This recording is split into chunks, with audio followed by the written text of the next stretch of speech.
gifts were created to be received. Yeah. I give you a gift, you receive that gift. Yeah. And what you don't want to become is one that is received. Yeah. So your gift is a byproduct of the entire package. It's about being well-rounded. For sure.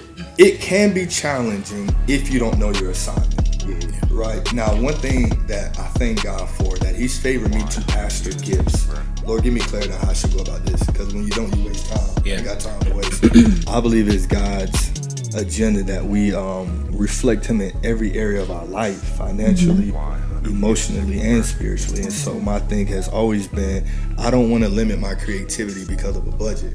Your body cannot tell you what to do. Mm-hmm. Yeah. Paul says, I bring my body under subjection. Yeah. You know, the other day we were in conversation, RJ man mentioned to it, but you know, it resonated. He was like, man, you're like the Golden State Warriors, meaning we have in every area of ministry, praise and worship, musicians. MD is over there. Yeah. Right now, Nick, extremely Nick Patterson, great gifts. That's one. But it can be extremely challenging when you don't know your assignment. I speak that from a place of realizing what that is, and so now I have to be more careful about connecting first, for sure, versus making the gift the reason why I connect. You know what I mean? For sure. So that's just kind of what I've kind of I think with that though, one of my advantages is I've never been impressed with the gift. Yeah.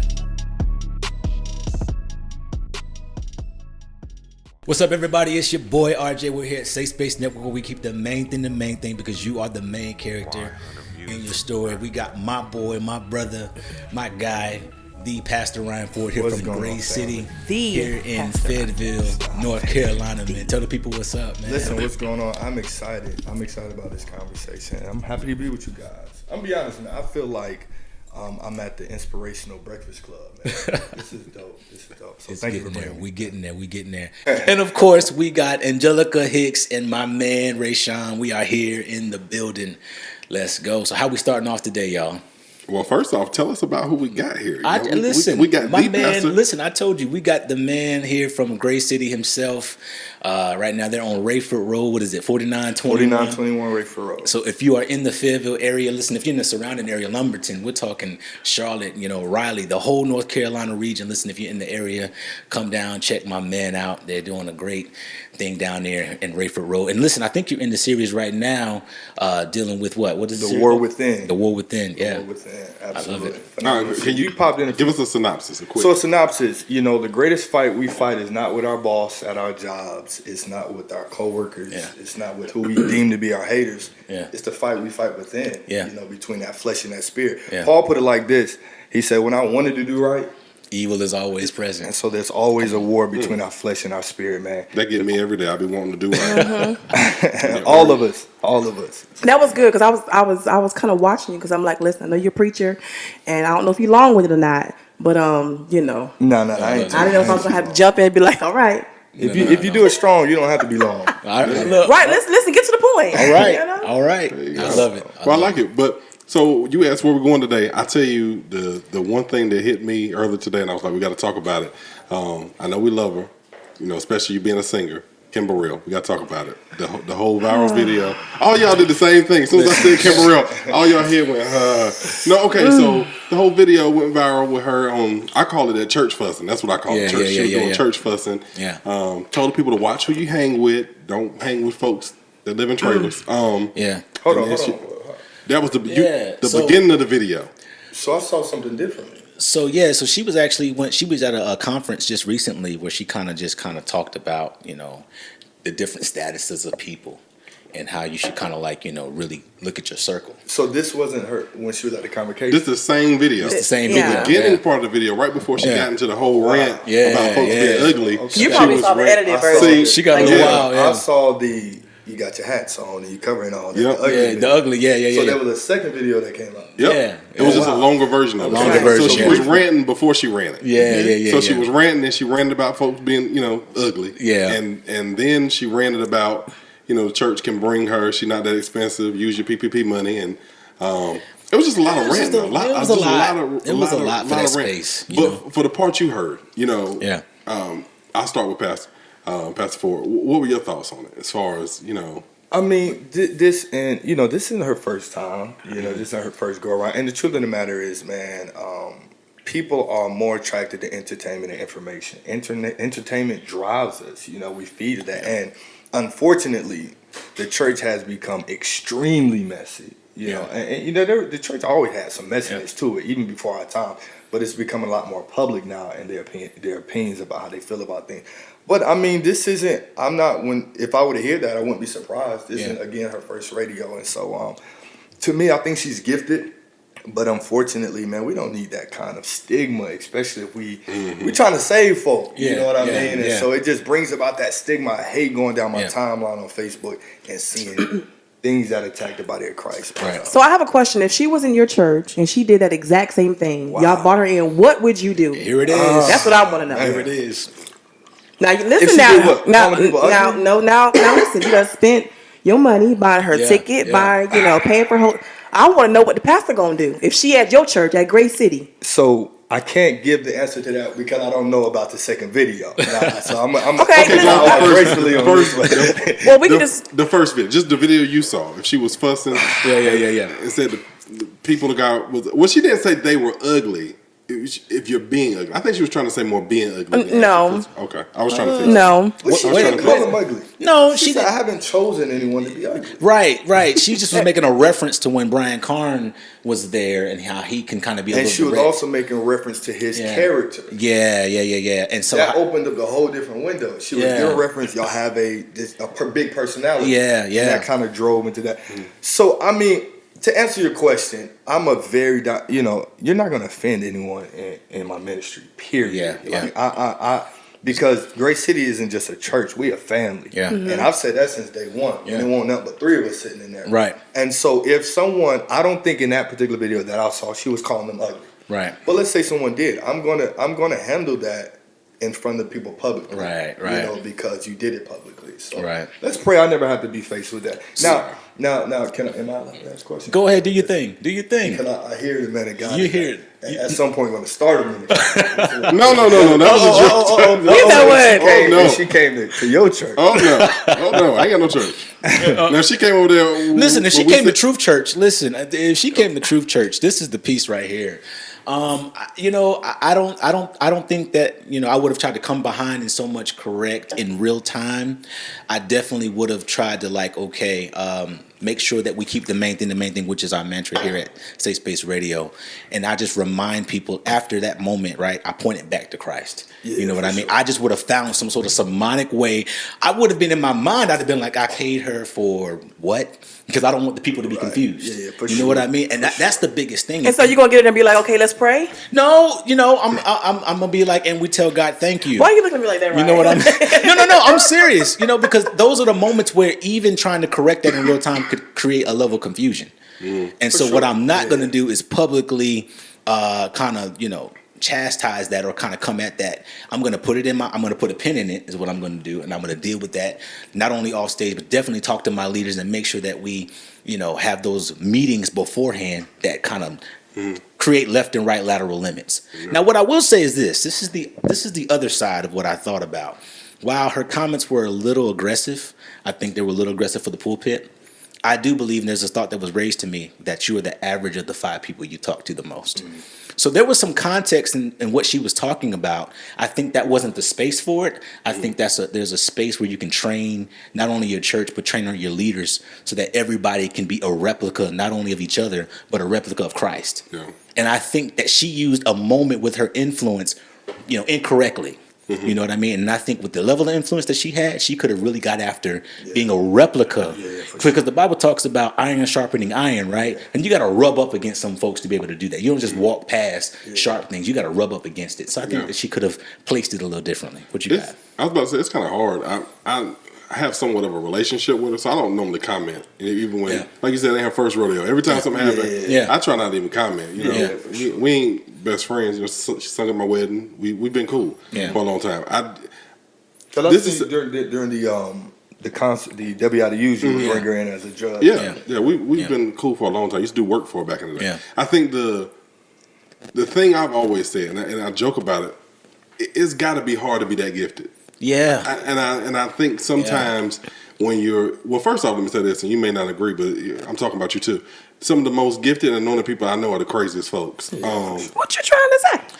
Our mind never turns off. That's what he's trying to say. I'm crazy. Crazy. Is it a good crazy? Was it like a sometimes? But you know what? But we really what don't. Do they call it? Creative without self control. Yeah, we don't talk about it. But I'm serious. A lot of the most anointed. Yeah. Some of the most gifted people I know are some of the craziest people I know. Yeah, but that still doesn't give you a pass to be like, okay, you know, you ugly, and if you live in a trailer, you know, you don't get a pass for that. You out of order.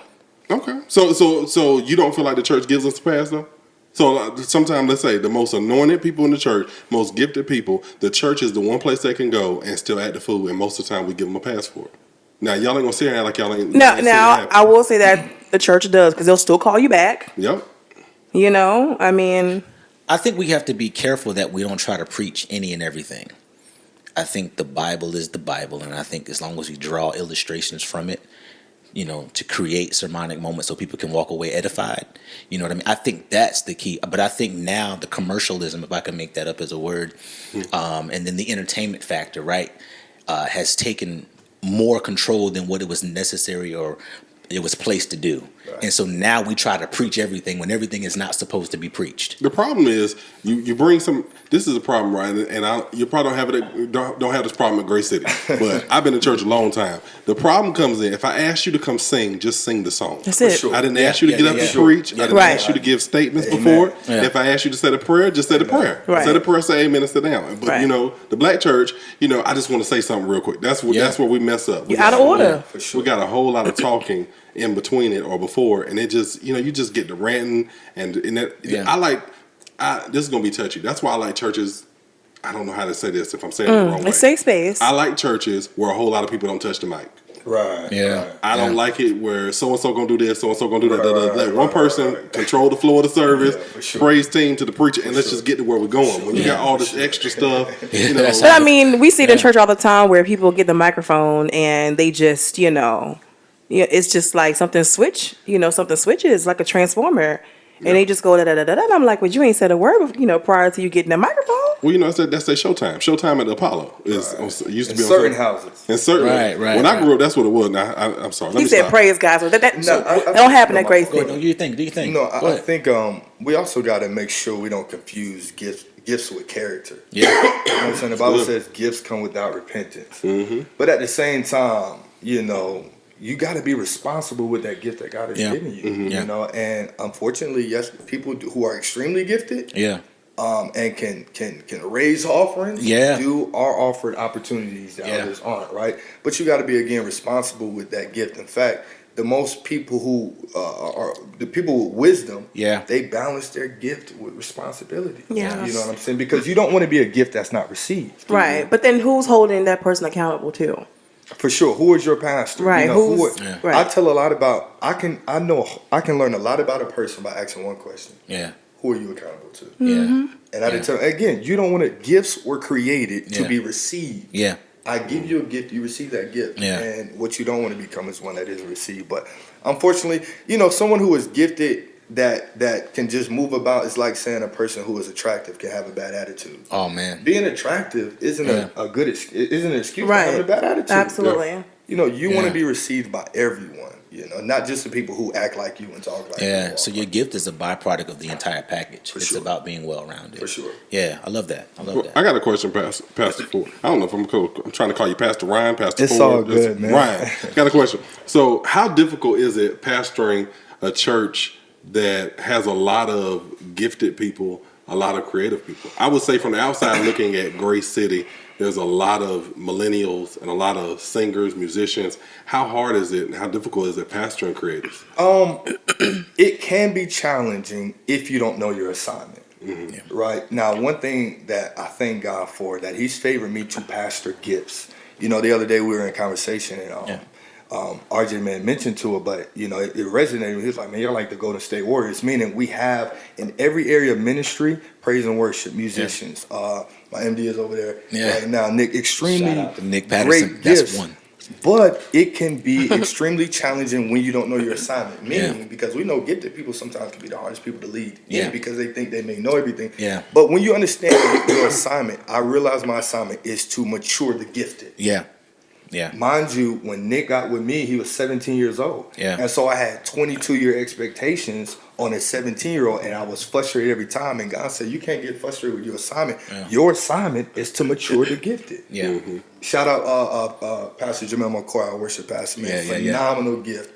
He came to us, and I've seen him grow. Yeah. And God told me, he said, son, your assignment is to mature the gifted. And with that, to whom much is given, much is required. But it can be challenging. Yeah, definitely. It can be challenging. But God has given us a grace, man, to kind of grow together. And then also, again, I go back to this. We're a family. When I found a great city, I built it on, because it's a lot easier to build with people you like. Yeah. Mm-hmm. You know what I mean? Some churches trying to build on the backbone of discombobulation. Now, it's easier. That don't mean everything going to get. There's times, and this is why I can call him a son. People go around, this is my spiritual son. Now, everybody attend my church ain't my son. Right. It take experiences. There are times me and Nick were about to go at it. But through that, we were able to develop a bond. And no matter what we go through, he's going to be right there. He's going to be with me. So, for sure. It can be challenging, though. I think for me, one of the experiences that I, kind of was involved with is that my gift became more important than the pastoring. Wow. You know what I mean? For sure. And I just gotta keep the main thing. And so one thing is that, I realize that I am a pastor to you, but then there's a spot where what happens when, what I want for the growth of the ministry is kind of thrown on the gift. And so now the gift is what's most important to me. Mm-hmm. And then I forget about the soul. And I can specifically speak just over the years, you know what I mean? To the point to where, I've been in ministries where they didn't even know my name. They just knew I knew computers. Oh, wow. They just knew that, and so I don't speak that from a hurt place. I speak that from a place of realizing what that is. And so now I have to be more careful about connecting first, for sure, versus making the gift the reason why I connect. Sure. You know what I mean? For sure. So that's just kind of what I've kind of came across. I think with that though, one of my advantages is I've never been impressed with the gift. Yeah. See, there are a lot of pastors who pastor gifted people. They're so impressed, and they don't want to lose them. Yeah. Mm-hmm. So they'll let anything slide. Nothing slide. If I'm called to your life, I'm more concerned with your soul than I am impressed by your gift. So let me ask you a question since you said that. So let's just say, your minister of music, not the one that you currently have. Right. But let's just say your minister of music, I don't know, just does something that just, breaks the internet, right? Right. Are you overlooking that and letting him still operate? Are you sitting him down? Like, how do you handle a situation like that? Knowing that if he does. So if my MD does something that goes viral on the internet, it's just juxtaposed to biblical, how we're supposed to be biblically at the end of the day. Viral meaning that your congregation finds out about it, and more importantly, you find out about it. Let's just say it's a scandal. It's just something that just happens with an organization. What do you mean? Yeah, you gotta sit down. Exactly. Yeah. Okay, so what if he played, a very important part, a role in your ministry, where a department will just like literally not operate if they're not operating? Like no music. It doesn't matter. I'm held accountable for making sure, more importantly, that your gift is exposed, but that your spirit is developed. Mm-hmm. You got to. Now, obviously, with that, you have to use wisdom too. Yeah.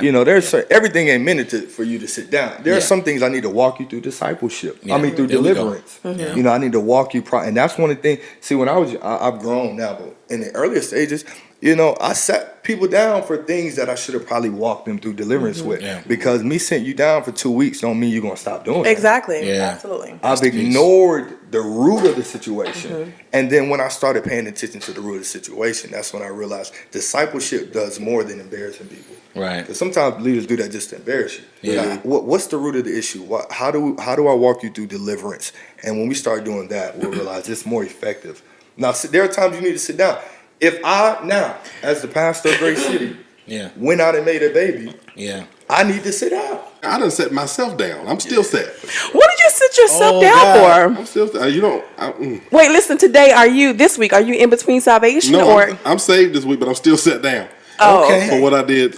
So hold on. So Rayshawn has what's called in between salvation. All right, and so that's you got the AD and then you got the BC. That's Rayshawn right now. Mm-hmm. And so right now he's just some stuff I did in between being saved. He's crossed operating between the old and the new. So he's operating. He understands the law, but he's understanding grace at the same time. And he hasn't graduated from school yet. Well, first off, I'm saved. I'm just still sat down. You're just getting recertified. That's all. You get baptized. So to kind of answer your question though, in a nutshell, I believe every leader has to use discernment between when to sit down and when to walk through the steps of deliverance. You know, and I think that's extremely important. That's what I've learned in my experience. In my I'm gonna ask the hard question. I'm gonna ask the question that every man that real man that doesn't been to Great City or seen Great City is gonna ask, and this is a hard question. Go ahead. How do you pastor the fine women? Because these 2022 women is different than the missionary Baptist women I went to church with. That's a good question. Y'all should have saw the live audience over there. They all look like, oh my God. That's a good question. Looking like, did he just ask that? That's a great question.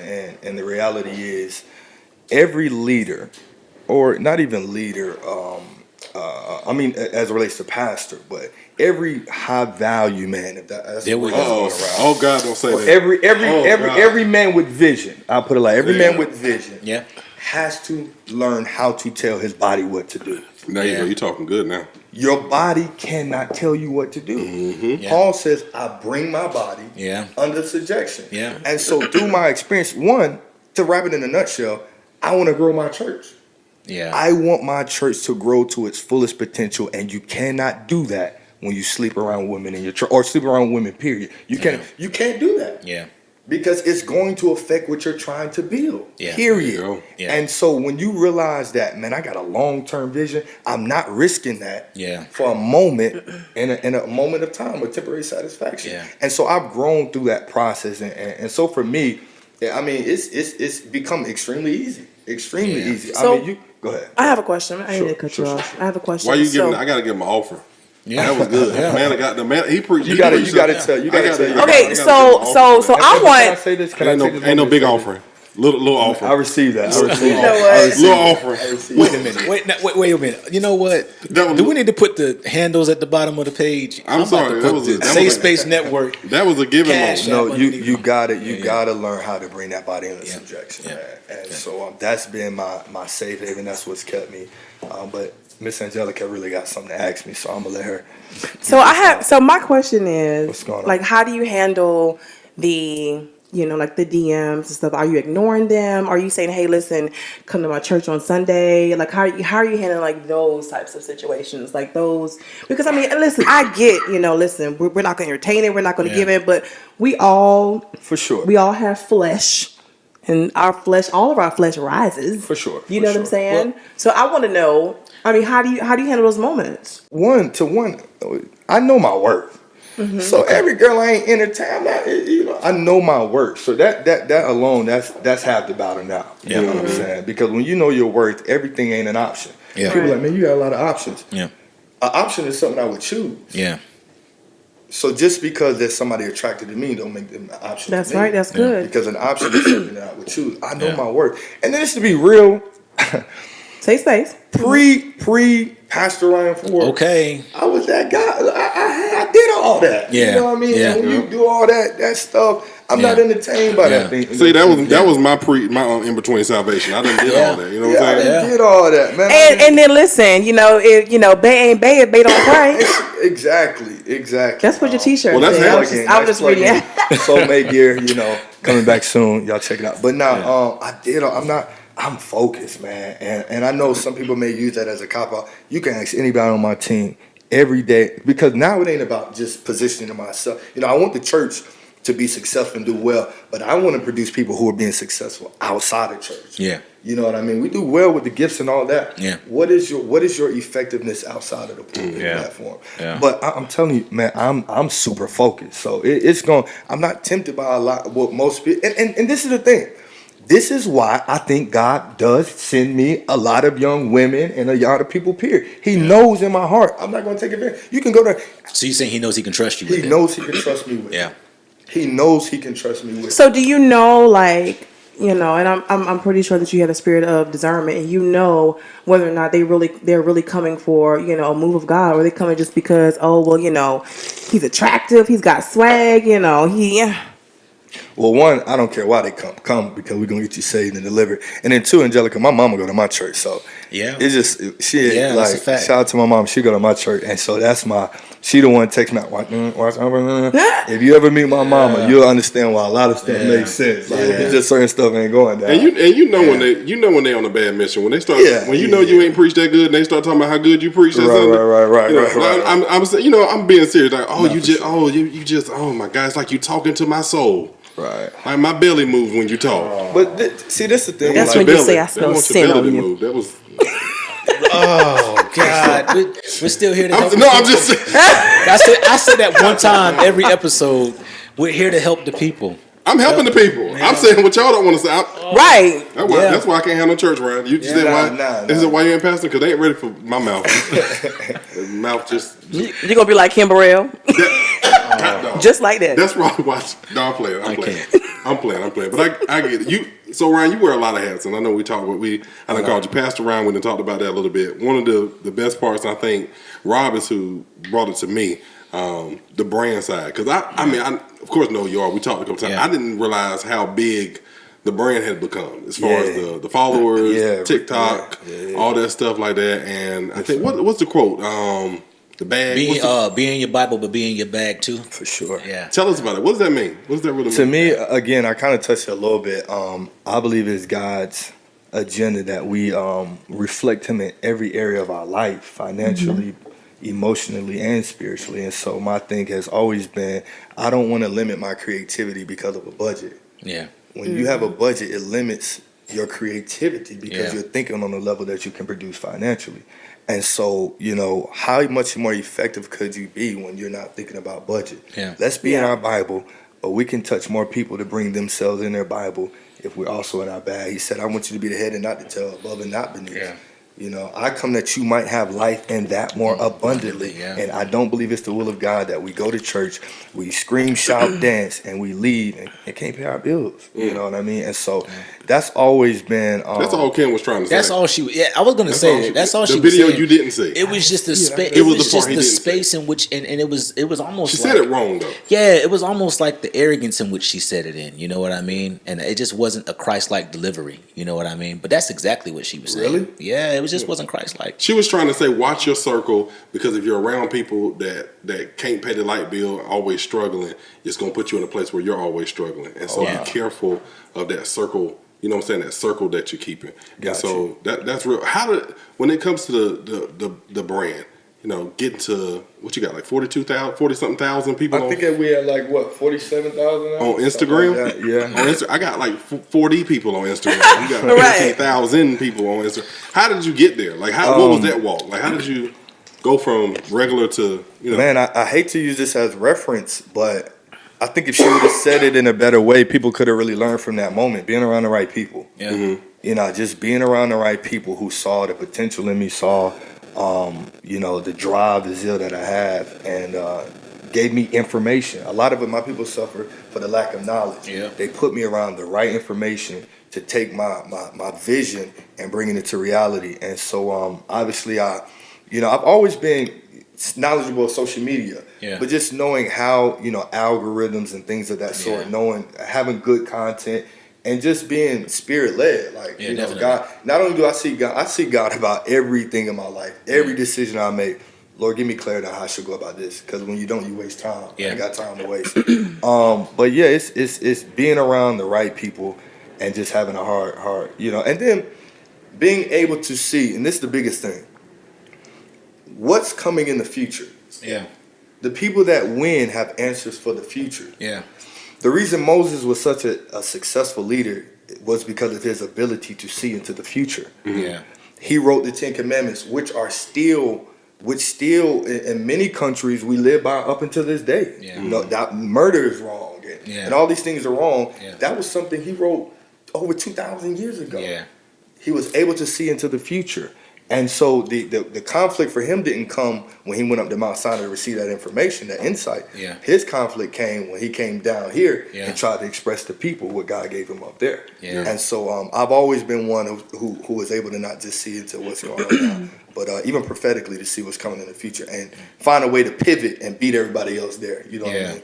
So I think that's amazing, though, because I think, and it's unfortunate, right? But I think even the pandemic was a thing that presented, at least the church, a way to revolutionize and to be able to kind of reach a broader audience. For sure. It almost empowered us, for sure, to a certain degree. And so I tell people all the time, Angelica, this is my favorite reference to use, but divine relationships, they don't fall out of the air, they're in people, and they're not discerned, they're not decided. And I say that to say that there, even in pandemic, right, there were some things that Angelica even brought out of everybody in this room. My man Chris is over there hanging out. This podcast was birthed out of a conversation that was had over a pandemic, right? And so now a people or a conversation that normally would have been had privately is now a space that we can kind of have it publicly, right? And now we're in a space where people get to live vicariously through what it is that we discuss. And without the vision, right? Without the vision of something like this, or without the vision, period, how is it realized? For sure. You know what I mean? And so that's, and so for me, in terms of the social space, like you talked about, the algorithm, doing the study, doing the homework, and understand, okay, what you take the trending thing. For sure. And then you normalize that into your, to what you are able to communicate to people. Absolutely. You know what I mean? Absolutely. And then after you get the information, execution is just as important. Going out and doing it. Some people are, they suffer because of hesitation and procrastination. Just do it. Yeah. And watch God favor it. One 8-second video went changes over everything. 9 million views. I just went out and did it. It's crazy because that day I was faced with we was out in the parking lot trying to get in the church for hours. I could have said, we'll shoot this another day. Yeah. Or we'll go to another church. But God gave me a vision the night before to shoot it where I shot it. Yeah. And to do it. And because I did it, God put his favor on it. And so, that's execution is extremely important. I was just telling Nick in the car, I'm like, man of God, I know where God is taking you. Yeah. You got to get to a point where you just do it. And watch God favor it. So execution is huge. What I just heard you say was that you need consistency when you lack motivation. You know what I mean? You need consistency when you lack that. Facts. You know what I mean? Facts. And so, hey man, did you have anything you wanted to cover? I was gonna say you say something. I was being nosy today because we were talking. What's the clubhouse? Is there something you have something about that? About the consistency when it comes to fitness. Do you know offhand what it is that you God told me it was good. Man. I read it because I was like, okay. I know what you're talking about. I was like, I got to go to the gym when I leave here. When I saw, hold on, I'm gonna pull it up. I know what I'm gonna pull it up because when I read, okay, I got it. It says, I love everything fitness. Fitness is like a relationship. You can't cheat and expect it to work. You have to give it everything you got. Everything you got. Yeah, and that's my life, man. I give it everything I got. I always have. So the Bible says this. He said, and it shall come. Am I bringing up the Bible too much? No, you're good. You're good. The Bible always got to teach the people, sir. I mean, you already got your offering, so go ahead. It says, it shall come to pass if you diligently. Yeah. Diligence makes the difference. Mm-hmm. Yeah. Absolutely. There are a lot of people who got more degrees than me. Mm-hmm. It ain't because they smarter than me. Yeah. They were just consistently doing a small thing for a long amount of time. Yeah. If water dropping on the ground could put a hole in the cement. Yeah. Over time, how much more could we do if we just be diligent? That's the fact. Why do you think so many? I hate when people just say millennials. Why do you think so many millennials, young people, suffer from that level of consistency? What do you think it is? Do you think it's just laziness? Do you think it's social media? What do you think is causing? I think you want to give a stat. I mean, you said why millennials are suffering from social media. No, why do we suffer with being consistent? Because there's no pressure. I know when I was growing up, there was an element of pressure that they put on us. You know what I mean? From a parenting perspective, everything was about. My mom used to always tell me, "You're gonna always be, in the top 5, the top, whatever that conversation looks like." We would leave church services, just got done, playing. And Chris, am I lying? We would just get done shouting the house down, and she would still be like, but you still got to put more effort into it. And so there was an element of pressure that fed into the consistency. And so we would leave an event. We would go home and have to rehearse until 11, 12, 1 o'clock. And we 12, 13, 14 years old. You know what I mean? I have to disagree with that. I don't think it's pressure. What you mean? Yeah. Because, okay, so your question was... Why are millennials, young people, having a problem being consistent? I think because everybody wants everything so fast. I don't think that there's enough pressure. You know what I mean? I think that we need So the more lack of pressure the, then, I think that we need more of, the Mama y'all. Edwards to apply Listen. that pressure because we don't have that. Angelica just wanted to say it her way, y'all. That's all that. That's no. That's all that was. The lack of pressure. Okay, pressure. No. You know what I mean? That's not what you said. No, pressure because because they applied pressure back then at that time, and there's no pressure now. Okay, well then say that. That's not what you said. Chris, you got the point, didn't you? No, Chris. Yeah. That's what. Thank you, Chris. But no, seriously. I get what Angel's saying. Yeah. I think I'm on your side. Lord, pray for the youth. I'm on your side. You're on my side. Okay. You was wrong, but I'm on your side. You said. Thank you. I You said the same appreciate thing. that. You said the same thing. No, he was. No, I'm on your side. No, we on your side. We ain't got to talk about it. We're gonna let you have that. We're gonna let you have it. You said what you said. I'm holding your hand. That means I agree. You said what you said. Reach out and touch.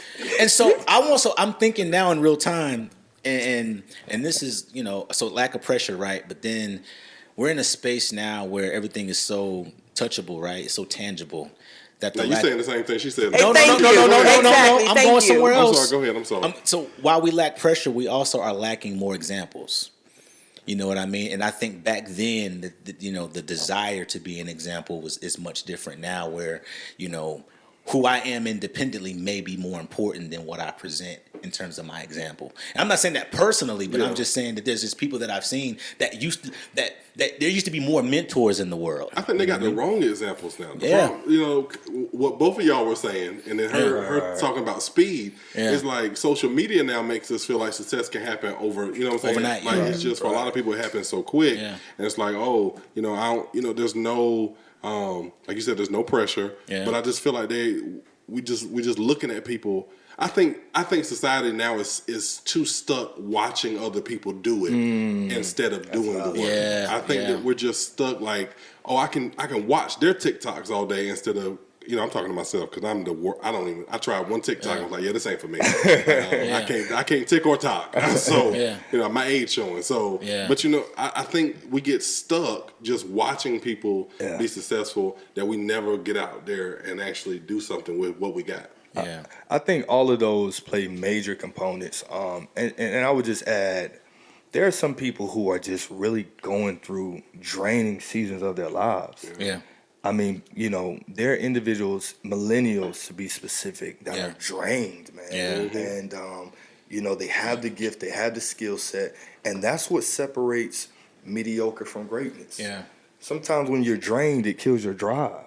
Yeah. There's a lot of millennials, single mom, she got 2 kids trying to go to school, and she's drained from really chasing what she feel God has called to her. So what separates mediocrity from the greatness is those who can to turn that pain or that pressure into passion and utilize. For me, I was a 3-time felon by the time I was 18. Yeah. But I was resilient. Yeah. And no matter what life brought me, I just kept going and going. So, some people just drain, man, a guy, and it's caused them to kind of hesitate or procrastinate on what they really want to do. Yeah. So. I love that. Yeah. Being drained, lack of example, pressure. Or lack of pressure. Lack Lack of pressure, woman of God. Lack of pressure. You know what I mean? It's a lot. I watch social media, and some days I'm one of the people I get stuck, and next thing I know 30, 40 minutes done passed. I'm just scrolling, get stuck scrolling. But what you said is true, drain. I know, especially during the pandemic, I was watching a statistic. I wish I had it to quote. They were talking about the people that either failed, gave up, divorce rates, all the stuff that increased because of the pandemic, and people still coming out. Like I give an example. I think what I'm trying to say, the pandemic itself caused some people were pushed and some people fell back. And I think when we start talking about that drive, they lost it. I know for me, the pandemic, I lost a little bit of a drive. It was draining.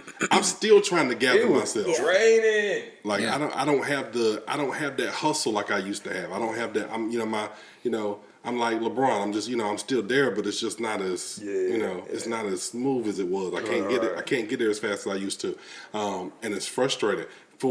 And I'm asking you this for somebody like me or somebody listening that resonate with what you just said. Hey, I'm drained, pandemic, work, these kids, this nigga, all this stuff that's draining me, that's on my nerve. Right. Like, what would be your encouragement to them to say, hey, keep going, get it together, put it together? What would your encouraging word be to them? The reality is always a rainbow after the storm. Nothing lasts forever. Yeah. There's a song out right now that's trending. Trouble don't last always. Yeah. And so you got to find a why. Yeah. You got to find a why. Why do you do what you do? For some people, themselves isn't big enough. That why. Yeah. For themselves, what about for your children? Is your children your why? Is your parents your why? Is your future? So you got to find a why, and then again, surround yourself around people that just hold you accountable. I can't give up, man. I got too many people depending on me. Come on. And so just find yourself around people that hold you accountable. And then what's your why? Find something that's worth pushing for. For me, I know that God has called me to be a voice for this generation. I know that I have levels of influence, and so because of that, no matter what the enemy throws at me, I got to find a way to keep pushing. I love that. And the biggest piece, you said levels of influence. You got to use your influence wisely. I think we were talking on the ride a couple of days ago, just about there's opportunities, right? But you want to position those with wisdom. Yeah, you got to use you got to use your chances, your opportunities, and your influences. You got to use those wisely. Right, what I mean? It's about positioning. What that looks like. So listen, man, this has been a phenomenal podcast. We were able to hang out again with Pastor Ryan Ford of Gray City. Listen, if you're in the area, again, they're at 4921 Rayford Road. Listen, that's the place to be if you're in Fayetteville. Listen, they're teaching right now on the War Within. They got a couple of weeks left in what that looks like. And listen, you want to connect with that if you want to live your best life, be your best you in this season of your life. Everybody good? I'm coming to church Sunday. I'm gonna be. I'm coming to Gray City Sunday. Pull up. We'd love to have you. I'm coming to Gray City. Yeah. Look, we gotta bring you back because we've talked a little bit about relationship, but these two ain't had no good relationships. So I got to get you to come back. So you can help them better themselves to get a better relationship because they ain't never had a good one. That's a lie. That's what Rob said. You probably had a good one. No, he's the one that said that I'm in a good all his relationships suck. Wait, you in a relationship? You in a relationship? I'm in a good one now. When did that happen? I'm in a good one now. To be continued. We will see you again. To be continued. May 24th to put a stamp on our building, that just gave me the stamp from God, like, y'all gonna be going strong for a while. So that was because I brought you this far by faith. Yes. You know what I mean? Yeah. And when he knocks us down, we just look up and we're like, all right, what you got for us? I know something big's coming. I don't know what it is. But that's encouraging to me. You took your best shot, but swing a little harder. Yep. Not only is it an office space, Yeah, man, we still piecing this thing together. Boxes, tape, just like U-Haul. Same thing, everything U-Haul got, we can give to you too. I love it. We are the only moving service in Rayford on that side of the mountains. Yeah. And they build it like